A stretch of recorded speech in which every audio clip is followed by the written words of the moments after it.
proposal that has been prepared by the Ministry of Finance, Budget and National Planning was prepared within a process of strict sincerity and also with a high sense of responsibility in line with the established regulations and procedures.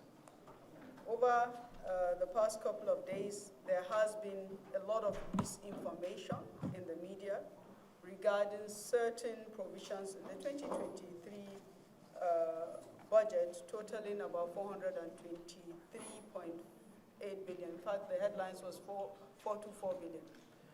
The expenditures that are in question are mostly related to provisions for multilateral and bilateral loan-funded projects.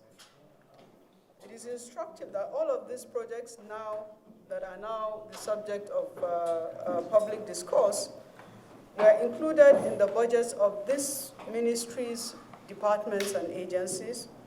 And these budgets were transmitted to the supervising ministers for their review and feedback before we held the meeting of 4th of October at FEC. Until these recent controversies, none of these three affected ministries had raised any issue with us. And indeed, I must say that there were some ministries that responded with some observations, and we corrected the observations before FEC. And even after FEC, we took inputs and made corrections before Mr. President submitted the budgets at the National Assembly. As you know, the budget document is almost a 3,000-page document, so traditionally what we do is we cut out for every ministry before FEC to submit to them so that they review it on a line-by-line basis, and then if they raise any observations that we agree with, we make corrections.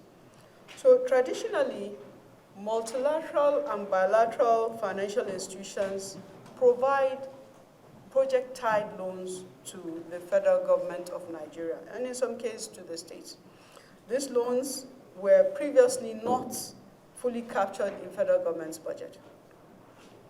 Only the provisions for the counterpart funding, let's say 15% is provided, so the rest of the loan drawdowns were not previously provided in the budget. And then we used to provide also the debt service component. So we realized that there was incompleteness of reporting.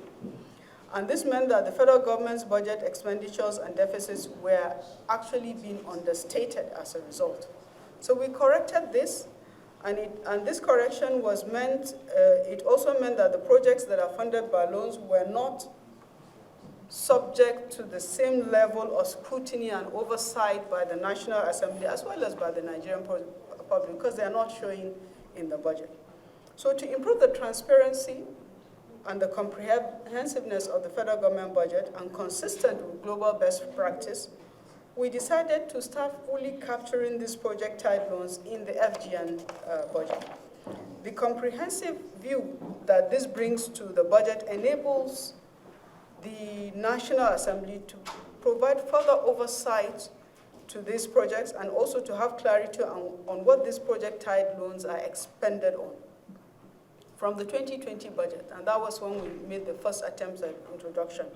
We started by reflecting the multilateral, bilateral project-tied loans and expenditures as a one-line item in the Appropriation Act.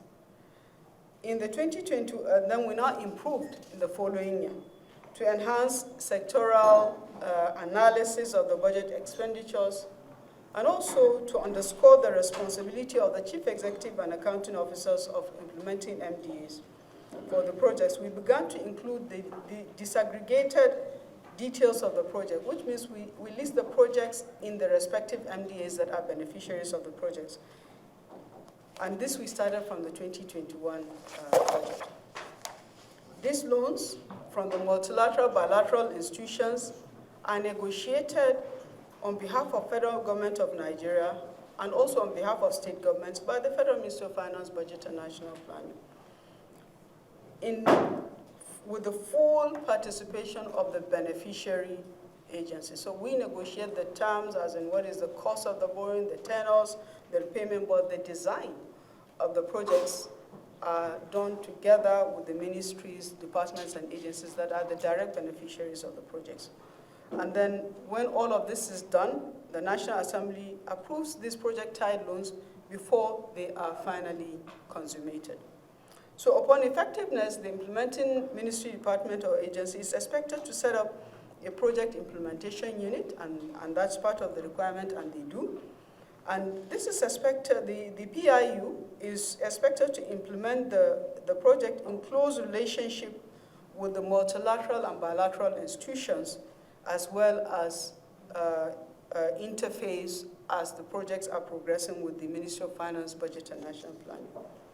Let me just underscore that all MDAs, with the contentious issues that have been under public discourse in the media, have existing project implementation units with project leads. And there are identifiable staff in each of these PIUs, and these are staffs of the ministries that are working on those specific projects. So let me go pick each of these issues that were raised and address them